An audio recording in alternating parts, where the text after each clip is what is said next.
Jadi kamu milih mana? Senyum terus apa merengut terus? Partainya hanya dua, Nabi Yahya sama Nabi Isa. Jadi khazanah itu banyak. Untuk melawan penyakit itu ketakutan itu bahaya, karena bisa mengganggu imunitas tubuh. Orang harus percaya diri, harus pede. Meskipun harus hati-hati, tapi harus tetap pede. Dengan demikian imunitas tubuh kita terjaga. Jadi ya sudah seperti itu. Semua orang punya cara untuk menjaga diri masing-masing. Kemudian tentang Pak Ahmad Siddiq, saya tahu banyak karena dulu saya masih ingat. Ini sekaligus ijazah pada cucu-cucunya. Kalau sama anaknya tidak berani saya. Sama cucu-cucunya. Saya masih ingat Mbah Ahmad Siddiq itu sangat loyal sama yang namanya negara. Kita tahu beliau adalah termasuk orang yang bintang ketika Muktamar Situbondo, ketika NU pertama kali nerima asas tunggal, yaitu Pancasila. Kayak apa ulama-ulama kita, ya mulai Mbah Ahmad Siddiq, Mbah Ali Maksum, Gus Dur, Mbah As'ad, semuanya lah, termasuk Mbah Mun, semuanya loyal sama negara, sehingga NU menerima asas tunggal. Itu saya masih ingat karena bapak dulu perwakilan dari NU cabang Lasem. Beliau pernah ngundang Mbah Ahmad Siddiq di sini, zaman itu zaman Pak Dzufar, ikut ngundang ke sini bapak saya. Itu saya menangi beliau ngisi pengajian di hallnya buyut saya, Mbah Umar bin Arabi. Jadi saya ini zuriyahnya Mbah Umar bin Arabi, sama dengan keluarganya Ki Hamid Pasuruan. Itu beliau cerita bahwa kemenangan Islam itu tidak harus kita yang menang kangelan. Kadang Allah bikin orang lain yang kangelan, kita yang ikut menang. Jadi dulu kata beliau, banyak ulama ketika kita diserang Jepang, saya masih ingat, saya karena pas itu ikut ke Lasem, karena saya santri sarang, Mbah Mun ngisi di Lasem, saya ikut di Lasem karena saya masih keluarga. Itu ulama-ulama itu mimpi dibacakan ayat ghulibatir rum fi adnal ardi wa hum min ba'di ghalabihim sayaghlibun fi bid'i sinin lillahil amru min qablu wa min ba'du wa yawma idzi yafrahul mu'minun. Itu dulu itu ada pertarungan besar antara kerajaan Romawi dan kerajaan Persia. Kita tahu Romawi itu Nasrani. Saya ulang lagi, Nasrani. Nasrani itu percaya adanya Allah, adanya Tuhan, dan percaya adanya kitab samawi. Sementara musuhnya itu Persia, orang yang tidak bertuhan, tidak berdasar kitab samawi. Ketika Persia mengalahkan Romawi, itu orang Islam ikut susah, karena terus dibully sama orang-orang kafir Mekah. Orang kafir Mekah adalah orang yang tidak punya kitab samawi. Katanya orang kafir Mekah, iku lho balamu, jute duwe kitab, jarene di hubungan mbek langit, nyatane perang keok, paling kon ya podo. Jadi ada analogi bahwa kalahnya orang Nasrani itu dianggap simbol kekalahan orang yang bertautan atau berhubungan dengan langit. Akhirnya orang Islam susah. Saking susahnya orang Islam sampai Abu Bakar itu tanya, ya Rasulullah, lalu orang Romawi menang itu kapan? Terus ada surat turun, fibit isinin, ya kira-kira 3. Abu Bakar pas itu belum alim-alim amat, jadi ngartikan 3 itu ya 3 betul, sehingga beliau masyhur itu, cara Jawa totoan itu kimar. Pokoknya nanti Romawi pasti menang 3 tahun lagi. Akhirnya ketika datang itu taruhannya dengan 10 unta. Datang ke Rasulullah, Nabi menjelaskan, loh ndak, bid'u itu mabena salas ilatis itu 3-9, kamu jangan bilang 3.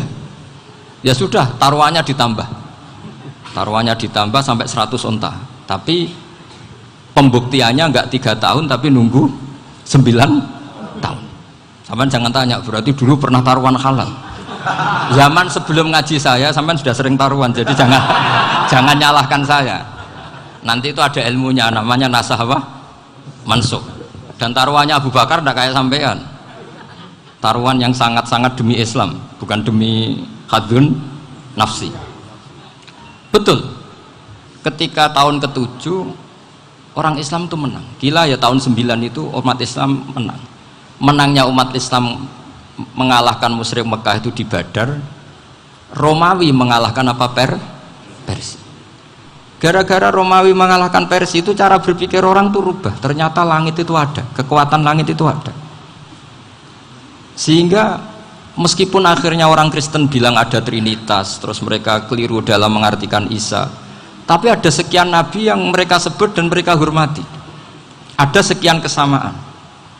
Sehingga dalam Islam, saya ulang lagi, dalam Islam, andai kan disuruh milih orang komunis sama orang Nasrani, Islam tentu sama-sama kerjasama, milih sama yang Nasrani, karena ini ahli kitab, kerjasama loh, bukan milih menjadi Nasrani. Nanti kalian salah paham, senangannya terus bully, itu semangatnya pasti hasut. Nah, terus lalu relevansinya dengan Indonesia gimana?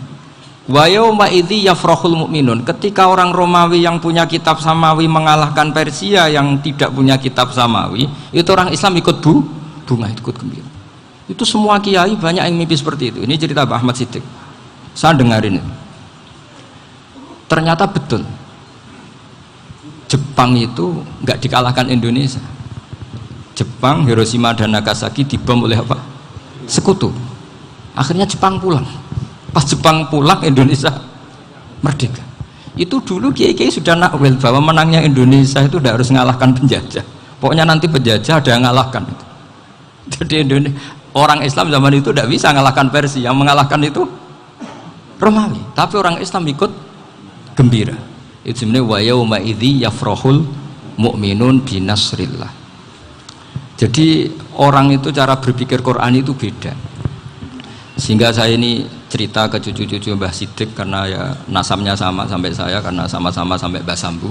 Bedanya keluarga saya lewat Mbah Abdul Azim, kalau yang keluarga sini lewat namanya Mbah Yusuf. Itu saudara sama Mbah Abdul Azim, sama-sama sampai Mbah Sambu. Tapi keinginan saya tentu bukan sekedar silaturahim gagah-gagahan diceluk Gus. Celuk Gus repot. Nak ora alim ra pantes. Nak beling ra pantes. Salam template 1.000 jaluk swarga. Kok mentalan yang 1.000 jaluk. Kamu nginep di hotel 100.000 itu tidak cukup, apalagi untuk bayar apa? Surga. Itu nggak sopan sekali. 1 juta ya nggak bisa itu, 100 juta juga nggak jelas juga.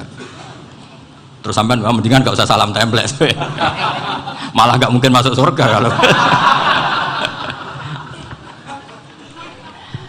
Jadi dulu yang namanya zuriyah, sampean tenang saja, nasab sampean tidak kalah dengan kita, karena nanti setelah di kuburan itu gus-gus itu nggak penting. Semua kalau ditanya bapak kamu siapa, jawabannya siapa? Nabi Ibrahim. Sudah parmin parlan hilang semua, sudah aman pokoknya nanti. Karena kalau nanti ditanya malaikat bapak kamu siapa, jawabnya Nabi siapa? Ibrahim. Makanya saya itu pemuja Allah yang serius. Sampean ya pemuja Allah, tapi kan kadang kurang alim. Saya ini pemuja Allah serius. Saya itu kalau ngaji, ya ngaji biasa belajar, itu sering nangis, nangis seneng. Misalnya saya baca tadi, Miftahul Jannah la ilaha illallah, luang kunci kok dikasihkan. Kita ini masuk neraka gak pantas, enggak bawa kuncinya kok masuk gitu.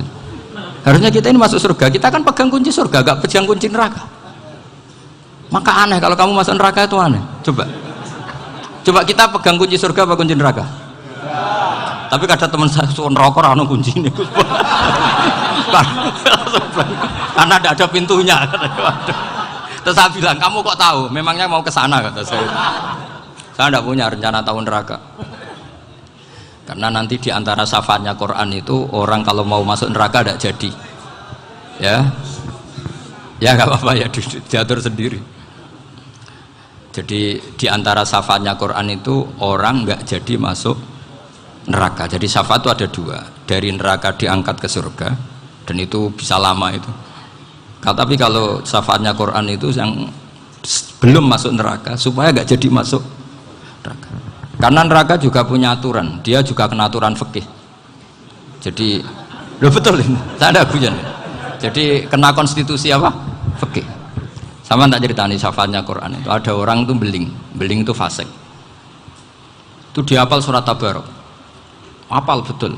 Tabarakalladzi biyadihil mulku wa huwa ala kulli syai'in qadir alladzi khalaqal mauta wal hayata.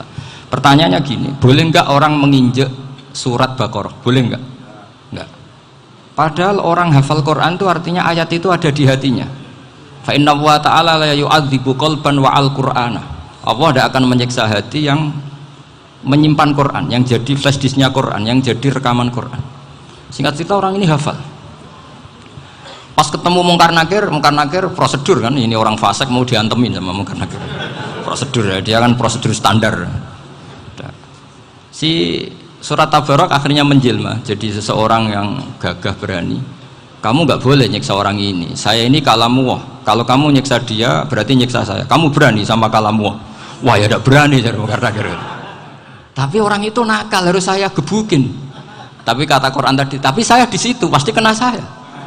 Oh debat, nggak ada lajnahnya ini nggak ikut. Kalau Gus Firjon ikut jadi lajnah deh. Kalau jadi lajnah pasti kroninan. Kalau santrinya dimenangkan nanti. Akhirnya debat. Ya sudah kita ketemu Allah. Akhirnya Mungkar Nakir sama Quran tadi surat Tabarak datang sowan sama Allah. Terus kata Allah, memangnya kenapa Mungkar Nakir? Saya harus nyiksa dia karena dia fasik ya Allah. Memangnya kenapa surat Tabarak? Saya ada di situ. Menurut aturan orang tuh nggak boleh injak-injak Quran. Kalau dia nuduk saya, nuduk Quran, itu harus dikasih tahu fikihnya Mungkar Nakir.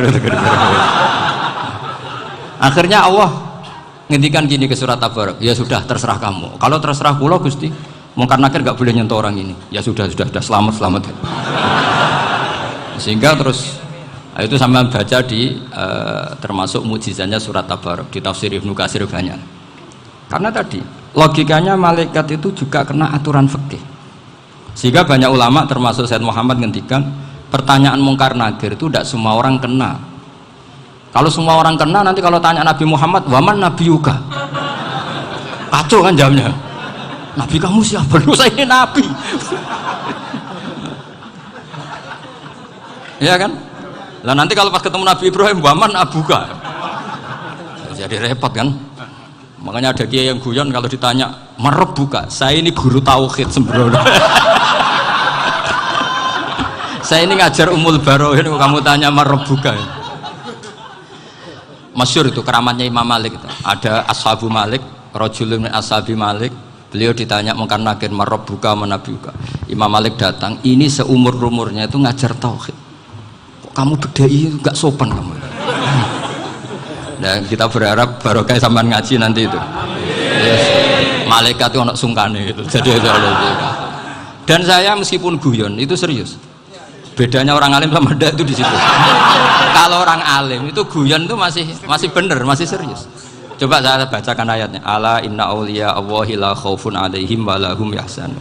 Terus lahumul busyra fil hayatid dunya fil akhirah. Artinya kalau Mungkar Nakir dengan penampilan garang gitu, berarti ada ketakutan apa enggak? Ada. Padahal ciri utama walinya Allah tidak ada ketakutan.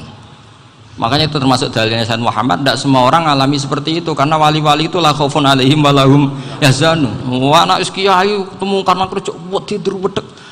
Iku dreseke ora kok pertanyaan itu, nak konan santri piye? Lho isen wis kiai dihanjuti Mungkar Nakir.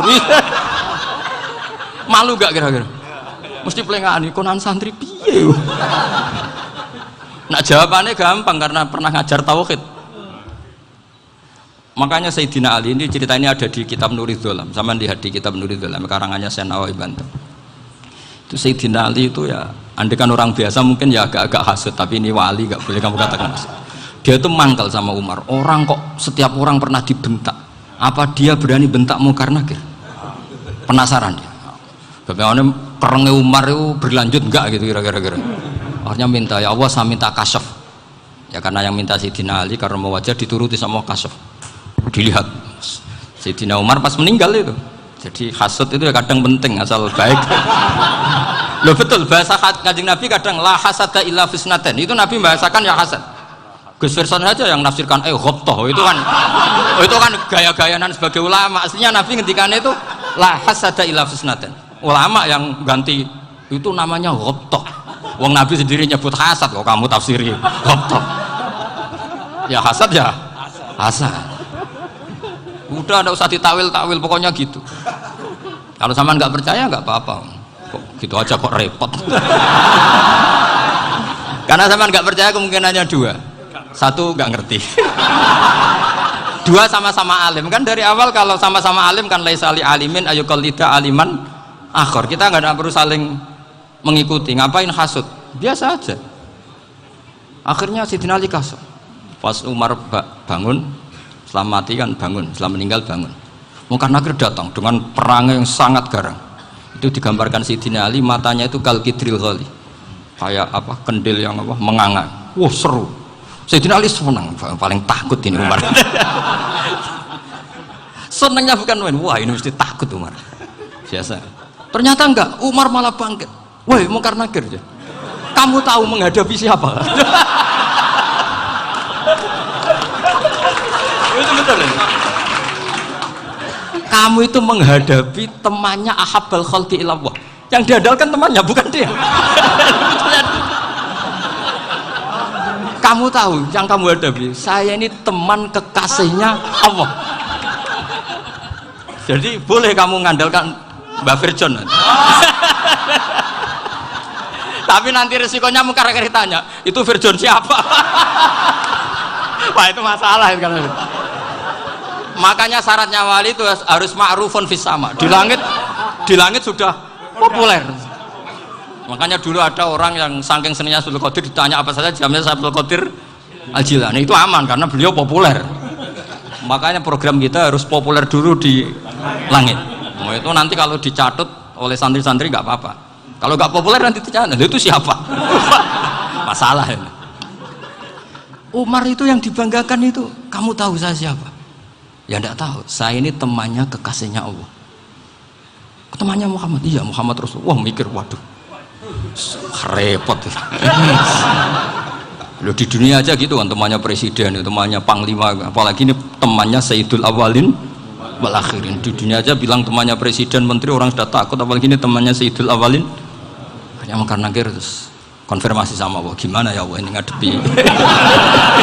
Sebetulnya yang diandalkan itu temannya, bukan dia.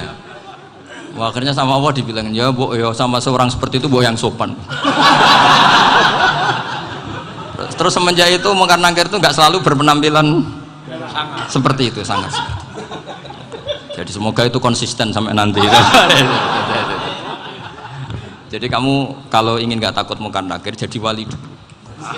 Karena syaratnya tadi hanya wali sing la khaufun alaihim walahum yahzanun lahumul busyra fil hayatid dunya fil akhir. Jadi orang itu kalau ngaji itu harus khatam.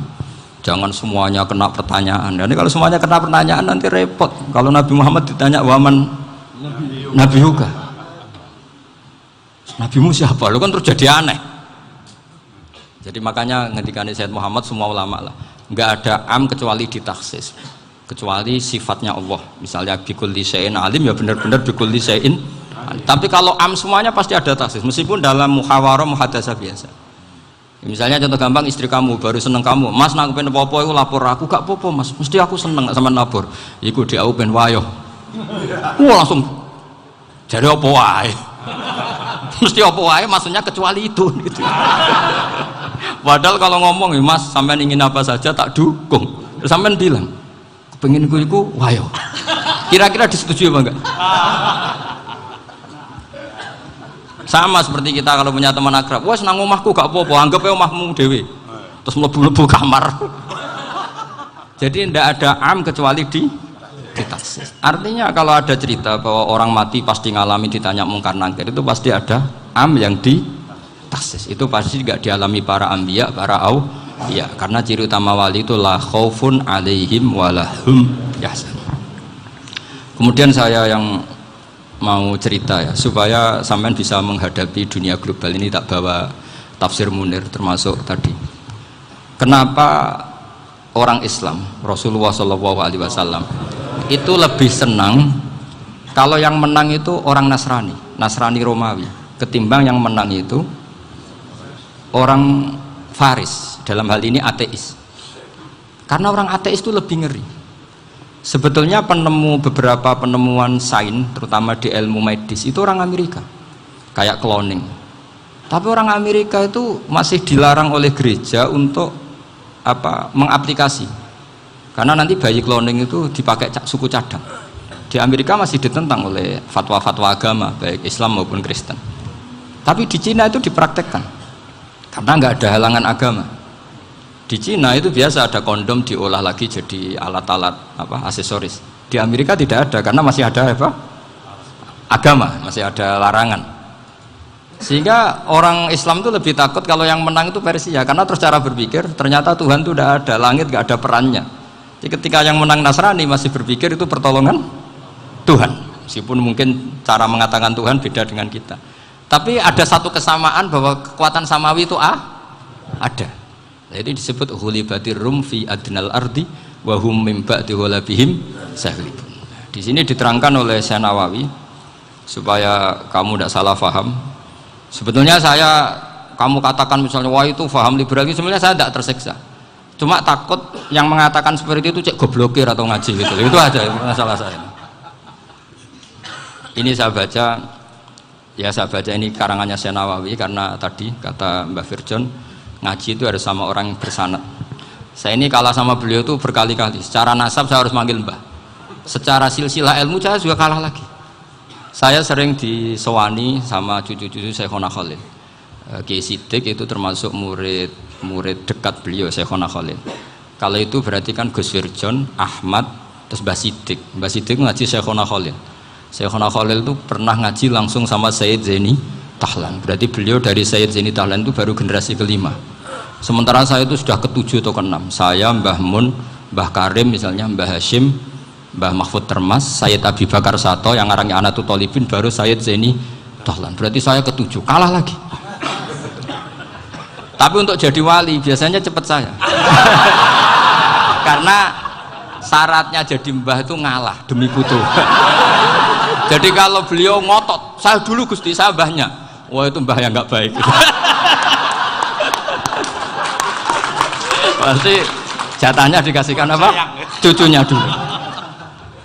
Makanya Abdul Muthalib itu orang yang dapat wangsit, tapi yang jadi nabi itu cucunya. Jadi dalil saya banyak. Sebetulnya Abdul Muthalib itu sudah sering dapat wangsit. Karena saya bahasakan wahyu, nabi yang protes, enggak nabi kok dapat wahyu. Tapi sebetulnya Abdul Muthalib itu masyhur itu. Kalimat-kalimatnya menunjukkan bahwa beliau itu sudah dapat wahyu kalau nanti cucunya itu jadi apa? Nabi. Makanya senangnya bukan main Abdul Muthalib sama Rasulullah. Putu seneng, mbah seneng putu. Jadi mungkin, jadi sampean enggak usah protes loh. Yang jadi wali kok cucunya. Dulu betul. Dulu Mbah Hamid Pasuruan itu kalau Mbah Ahmad Siddiq ke sana, Mbah Hamid Pasuruan kalau manggil Mbah Ahmad Siddiq itu paman. Tapi pamannya minta ijazah ke ponaan. Apa ya gara-gara itu memang. Kalau itu masih berlaku, apa? Ngalah tadi. Kayaknya masih apa? Hawane masih. Hawane masih. Karena melihat tren-tren langit masih gitu kayaknya masih. Masih itu. Ya, tapi mbahnya tetap dapat jatah, tenang saja nanti. Tapi memang sebaiknya mbah itu legowo. Rasulullah Muhammad SAW itu terkenal min dzurriyyati Ibrahim. Tapi kata Rasulullah, ana dakwatu Ibrahim wa bisyaratu Isa. Aku nganti ngene iki barokah dongane Nabi siapa? Ibrahim. Jadi dongane Nabi Ibrahim ya tiba teng putu. Jadi banyak bukti bahwa jatuhnya ke putu gitu. Tadi saya di kamar sama beliau berduaan. Nih Mbah sing dadi wali di sini, aku webang. Cocokan tadi. Nah kenapa saya akhir-akhir ini gulirkan daftar wali? Kenapa? Saya ini resah ya, orang sudah ingin dicintai pejabat, dicintai tetangga, dicintai teman. Tapi kadang-kadang orang lupa lagi dicintai Allah. Makanya saya meskipun guyon, tapi ini amdan, bukan sahwan. Supaya orang punya cita-cita lagi jadi wali, ingin dicintai Allah. Kita ini terlalu lama ingin dicintai makhluk, Mbok ya naik kelas sedikit lah.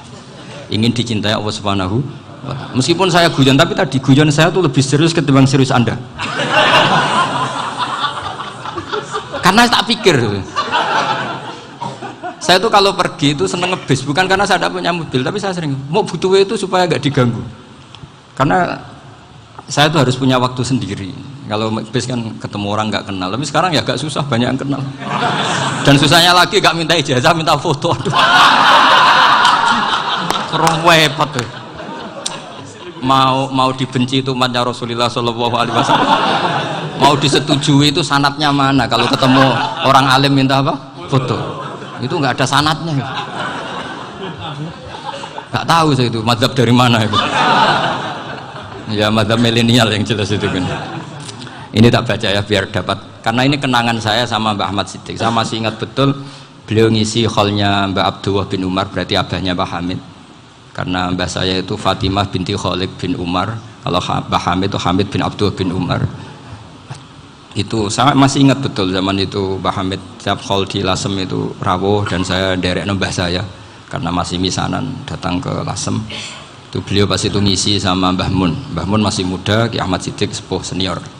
Itu beliau cerita bahwa dulu ketika Indonesia dijajah Jepang itu para kiai mimpi dibacakan ayat ghulibatir rum fi adnal ardi wa hum min ba'di ghalabihim salim. Terus ada kiai yang tanya, takwilannya gimana? Ya nanti Jepang pulang bukan karena kita yang mengalahkan, tapi Jepang ada yang mengalahkan sendiri meskipun tidak kita. Kayak dulu Faris tidak dikalahkan Islam tapi dikalahkan Romawi, tapi yang senang umat Islam. Wa yauma idzi yafrahul mu'min. Itu luar biasa ulama-ulama kita. Delalah kejadiannya Indonesia seperti itu. Yaitu kita tidak mengalahkan Jepang, tapi Jepang pulang sendiri karena dikalahkan apa? Sekutu. Ya ini saya baca. Ini tidak usah dicek bacanya benar apa enggak, sudah aman apa? Aman. Karena kalau saya salah itu ya sengaja. Artinya ya sengaja saja. Ya biasa maksudnya. Saya kemarin ngisi di Pondok Peloso, di Pondok Al Munawir Jogja. Salah itu ada dua, ada salah memang benar-benar salah, itu nggak apa-apa, bisa dimakfu karena mesti sangke wong goblok salah yang terus itu. Ada salah bawaan ilmu, itu repot tuh dadan ini. Karena misalnya kita yang biasa belajar qiraah sabah wayah sibuhu, mesti diulang lagi wayah sabuhu. Karena qiraahnya Imam Asim itu hasibah yah sabu bifathis sin. Sementara kita kalau ngaji kitab kulino yahsibu. Sehingga kita yang biasa belajar sabah itu kalau baca kitab itu kayak orang bingung. Kadang-kadang yang ngaji juga bingung, Gus Pak mau di bulan pilih ini ya tepat-tepatan. Ada yang mengatakan Gus Pak bingung, ada yang mengatakan Gus Pak alim alama, ya tepat-tepatan nasib tadi. Karena memang ya sab'ah memang seperti itu. Misalnya kufuan itu Imam Asim baca kufuan, tapi beliau punya murid namanya Syu'bah, itu kalau baca kuf'an. Makanya kita itu, ini kan khataman Quran ya, jadi saya menyinggung sedikit tentang qiraah sab'ah. Tadi beliau juga sudah tak kasih kitab saya Hifdzuna Lihadal Mushaf.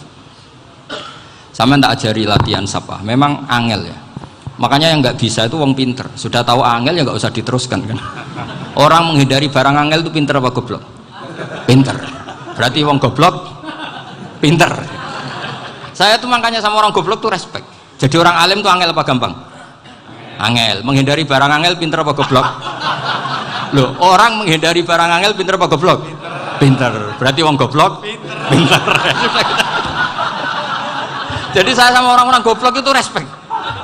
Sudah tahu jadi orang alim angel ya barang angel ya harus dihindari. Makanya saya ini insya Allah umatnya Nabi yang termasuk yang terbaik. Amin. Karena mencintai umatnya Nabi termasuk yang goblok. Waduh, itu tidak gampang itu. Karena tadi sudah tahu ya. Seperti itu loh orang naik panjat pinang itu yang naik karena ingin hadiah. Yang nonton sudah tahu wah licin kok dinaikin mau keplodok ya. Tapi orang sepakat yang nonton juga pinter karena sudah tahu ribet kok. Tukun yang pasar kena lah apa mana. Sama juga gitu. Ngalim tafsir angel, ngalim fikih angel. Tapi karek ngaji ngerekam kan gampang. Itu pinter apa goblok? Pinter. Iya. Makanya kula niku mbok buruhno ngono tok. Saya tadi dinasihati Mbak Virjon, muga-muga hati saya selamat. Saya itu meskipun kata orang banyak, muhibbin saya banyak, tapi saya insya Allah tidak riya. Saya itu pakai kitab namanya Tasbitul Fuad, itu karangannya Said Abdul Al-Haddad. Ketika beliau punya muhibbin banyak ditanya, bagaimana ya Habib Anda menjaga hati Anda? Jamnya Said Abdul Al-Haddad itu unik. Innama azzamu Allah. Mereka itu sebenarnya menghormati Allah, cuma butuh sarana, dan itu saya. Jadi saya tahu sampean semua itu mencintai Quran, mencintai sunnah Rasul, mencintai hadis-hadis Rasul. Cuma sampean kan karena nggak paham, terus manfaatkan saya. Jadi sebenarnya saya ini korban. Korban. Jadi saya mau riak gimana? Korban kok mau. Bangganya di mana tuh? Coba sampean misalnya ngaji tafsir, belajar sendiri kan susah. Terkibnya susah, maknanya susah. Bahkan beli kitabnya kadang nggak kuat. Loh, untuk jadi alim tafsir itu kan harus beli kitab. Loh, saya sering belajar kitab itu jutaan. Tafsir Tobari, saya pernah beli kitab Fakhrur Razi itu berapa coba? 27 jilid. Karangannya Fakhrur, belum karangannya ulama modern Imam Sya'rawi. Itu berapa jilid? Itu jutaan. Saya kemarin juga dihadiahi kitab Pak Quraish Shihab namanya Faidul Bari fi Syarhil Bukhari. Pak Quraish Shihab yang terkenal. Dia sering diskusi sama saya. Saya ngasih hadiah beliau ngasih hadiah saya. Wah itu harganya nggak kuat.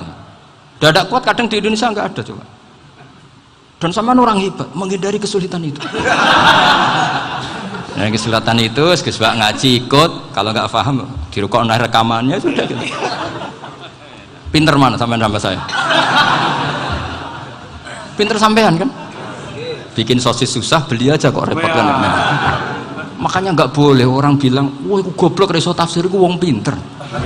Makanya nanti kalau saya ketemu Nabi tidak termasuk orang yang mentahkir orang Islam. Kafa bil mari isman ayah kira akhahul muslim. Jadi cukup orang itu dosa kalau menyepelekan orang Islam, termasuk darani sampean goblok itu dosa. Caranya nggak darani goblok ya tadi di logika tadi. Alim itu angel, gendari angel itu pintar, berarti wong bodoh pintar ya sudah gitu. Tapi tetap bodoh. Tapi ini satu cara untuk saya respect gitu. Coba orang yang ngaji tafsir saya banyak, mungkin ribuan. Itu sebetulnya mencintai Quran. Karena Quran adalah kitab suci yang panduannya umat Islam. Sangat mencintai Quran. Terus kemudian mereka nggak paham. Terus mencari orang yang memahamkan. Burono lah cara Jawane ini. Terus keren saya itu di mana coba? Lah terus mereka kurang ajarnya gini, kalau paham itu ya alhamdulillah paham. Kowe nak ngaji Gus Bae ngono tok. Tapi nek ora paham, ora nyalano akal ya. Mari Gus Bae nerangno cepet, mulane gak paham. Ora kok nyalano teke sing lelet. Maksud kan Masya Allah, naudzubillah. Sebetulnya tingkat kurang ajarnya tinggi Gus sebenarnya. Jadi kalau nggak paham itu kadang nggak nyalahno uteke. Kayak mau misalnya, mau mari mikir aja jelas. Padahal misalnya jelas orang mesti paham, bodoh. Paham ya?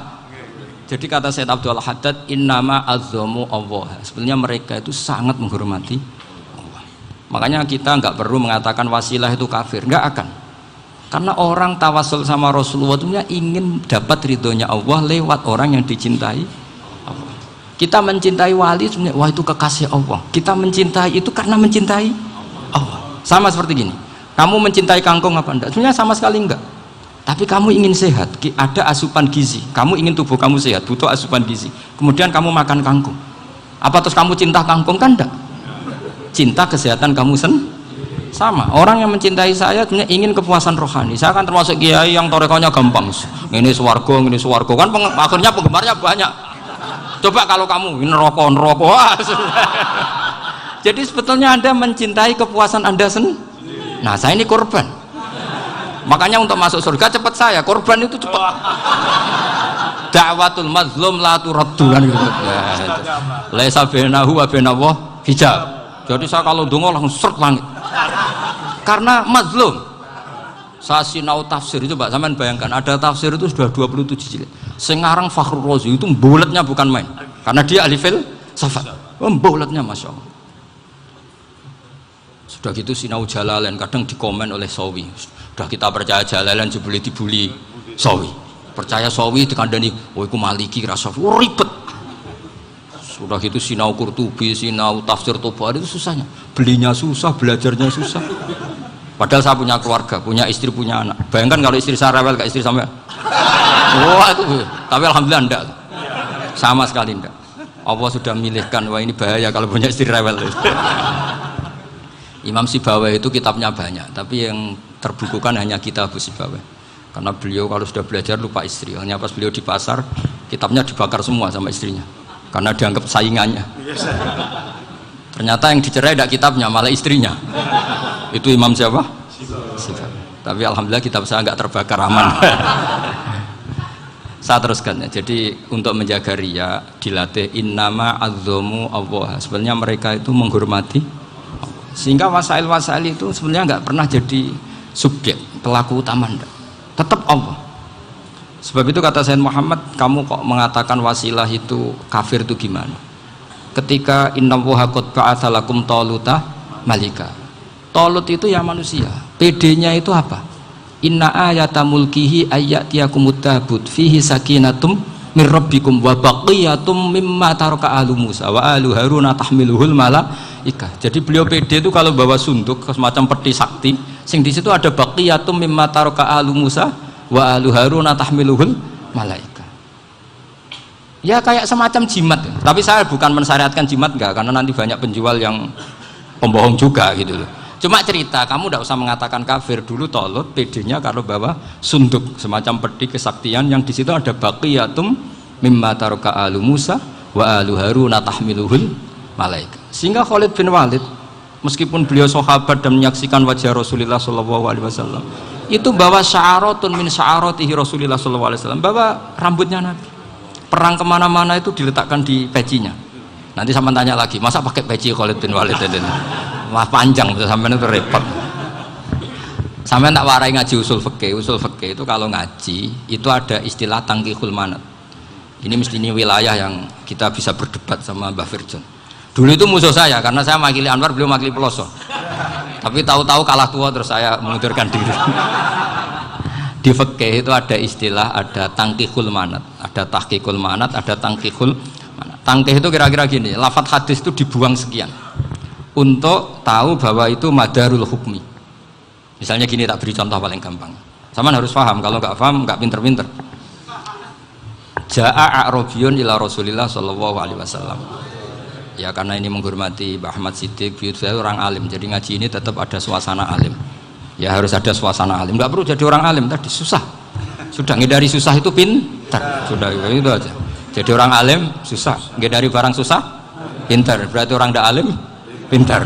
Nah, meskipun tetap sudah kita itu pegangi sampai mati nanti. Loh, jadi orang alim itu repot.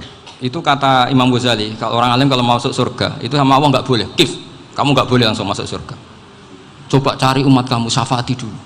Nah, saya takut nyari sampean nggak bisa kembali. Saya tidak punya rencana itu. Pokoknya mau masuk.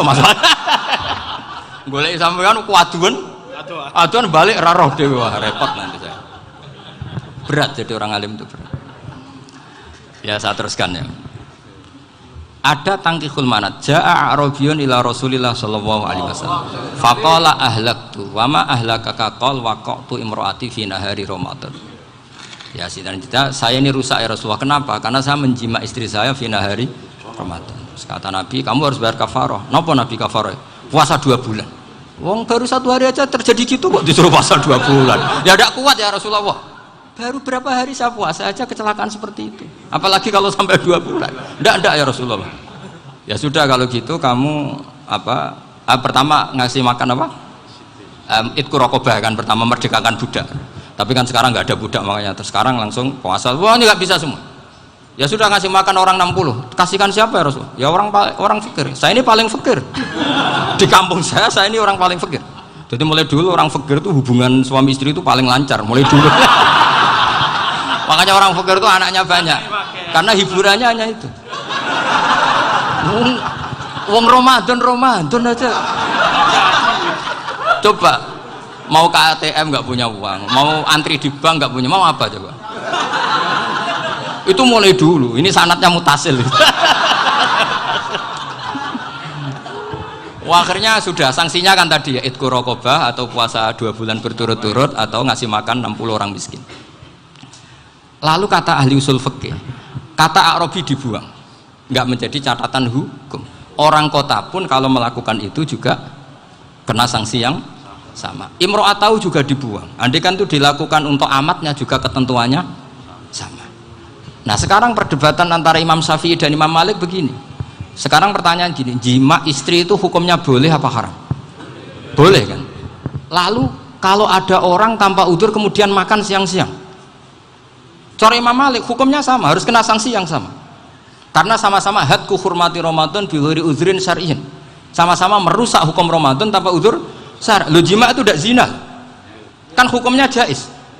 Nah, sekarang makan hukumnya jais, harusnya juga kena ketentuan yang sama. Cara pikirannya Imam Malik. Nah, alhamdulillah Imam Syafi'i gak setuju. Wah, cara setuju repot. Bahkan orang-orang Syafi'i sudah punya khilaf, kalau gitu minum dulu. Iya, biar gak kena. Iya, biar iftarnya pakai minum. Setelah minum baru jima kan. Ini sudah menyiapkan khilafnya. Ini khas Syafi'i ini, bongsong rekayasa hukum. Nanti bisa belajar jauh cara ngakali hukum. Makanya guyonan yang masyhur Gus Dur itu gitu. Ada seorang kiai atau Gus lah, ya punya salah, namanya manusia kan punya salah, entah cangkruk entah apa, pokoknya punya salah. Ada wartawan yang ngiranya semua kiai itu orang suci, sehingga tanya sama Gus Dur, Gus itu ada kiai kok, ya pokoknya salah lah. Tapi jangan bayangkan dosa besar, enggak, kecil-kecil aja. Itu gimana itu? Padahal kiai kan orang suci. Jawabnya Gus Dur lucu. Ya justru yang boleh salah itu para kiai. Kalau kamu nggak boleh. Loh, kok bisa Gus? Karena mereka tahu caranya tobat. Repot.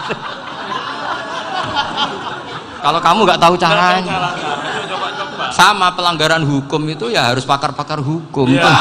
Itu yang tahu caranya rekayasa. Kalau kamu ya kena pasal kan ya.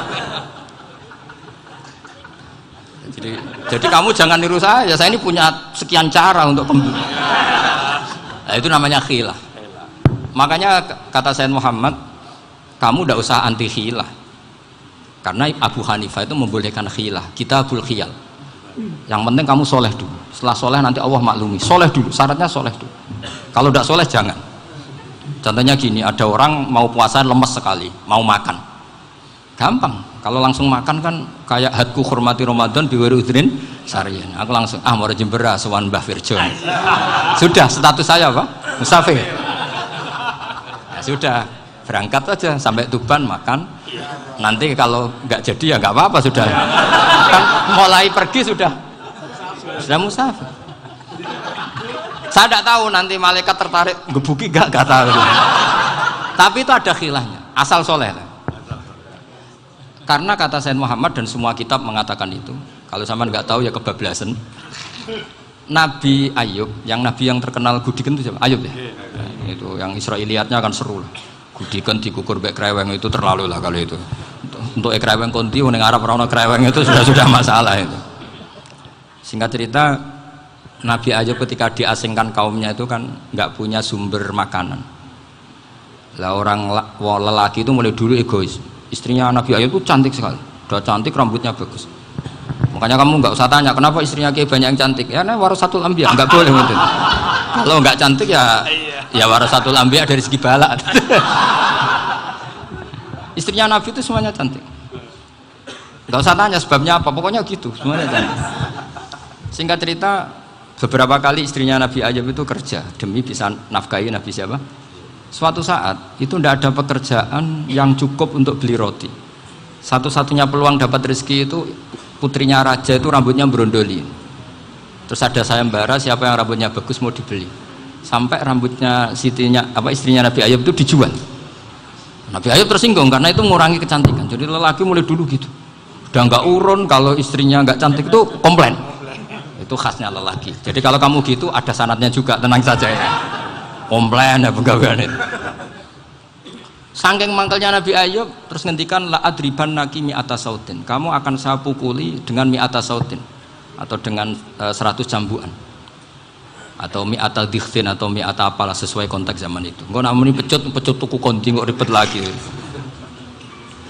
Singkat cerita akhirnya ketahuan bahwa istrinya menjual itu demi Nabi Ayub. Allah nggak ridho kalau kekasihnya yaitu istrinya Nabi Ayub wis perjuangan kayak gitu malah kena hukuman. Tapi Allah juga nggak ingin kekasihnya yang bernama Ayub melanggar sumpah. Padahal beliau sudah sumpah, wallahi demi Allah nanti tak pukul dengan 100 kali. 100 kali dengan lidi lah misalnya, contoh yang gampang tuh lidi. Akhirnya sama Allah dikasih satu solusi. Wa khud biyadika dikhtan fadrib bihi wala tahnas. Ya sudah, lidi itu ikat jumlahnya 100. Terus pukul sekali saja, anggap saja sudah 100. Iku pangeran sing wari ngakali ngono iku pangeran. Tapi syaratnya soleh, syaratnya soleh. Jadi kalau kamu anti khilaf berarti anti ajarannya Allah di ayat itu. Wa khud biyadika dikhtan fadrib bihi wala tahnas. Itu dulu ada, ini cerita di Ithaf, ini cerita terakhir, ini sudah, sama jangan nama sudah. Terus pengumuman tadi yang nggak pernah sepuh ngutang saya itu haram tadi. Karena tadi saya punya kewajiban di rumah yang bisa menggugurkan ya kewajiban yang lebih besar. Lebih besar itu ya tadi bisa pernah guru, pernah sepuh. Yang jelas nggak umur. Umur sampean menangkap itu. Tua serepot itu. ada raja itu ganteng kaya, senengannya nikah perawan cantik. Oh, itu semua kampung mesti kenal. Mungkin digilir atau gimana pokoknya. Suatu saat ada pemuda suka sama perempuan yang di kampungnya, cantik sekali. Kemudian pemuda ini ternyata pekerja di kerajaan itu. Tiap hari ditanya, oh itu yang di kamu yang cantik siapa? Mau saya nikahin gini. Wah bahaya ini, saingannya raja. Jadi yang dibidik pemuda tadi itu saingannya. Si raja ini orang yang namanya raja kan gengsinya tinggi. Kaifa tankihuha wa qad ra'aitu qad qabbalaha rajulun. Kok mbok nikah piye? Saya itu pernah melihat dicium lelaki. Wah, gak mau. Gak gelem wis kadung ditambung lan wa qad qabbalaha rajulun. Saya pernah melihat sendiri qabbalaha rajulun, dicium oleh lelaki. Wah, sudah gak minat raja langsung gak keren.